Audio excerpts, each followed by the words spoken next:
The number one thing that needs to be square to the basket when we shoot would be our palm. Now, as I raise the ball through my lift pass and that ball hits my lift point, you can see that my elbow is naturally out a little bit, but my palm is pointed at the base of the rim. That's going to make sure that I'm pushing and pressing through the ball in a very straight line without having to change any directions here. Two of the biggest problems we see with players with being square to the basket is they focus on getting their elbow too square, and now the base of their palm is actually pointed across the gym.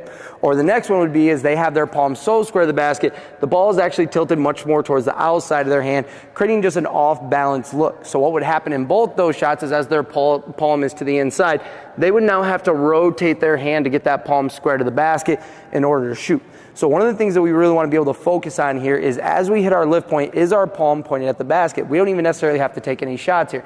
We can just focus on trying to get that frame of reference of is my palm pointed at the basket before I begin to press out. So as I press out through it, I'm going to have a much straighter shot. I'm going to have a much better chance of keeping that ball on a good line. So make sure when you're shooting, see if that palm is actually square to the target when you hit your lift point. And I'm telling you, if you get that little detail right, you're going to shoot a much straighter shot.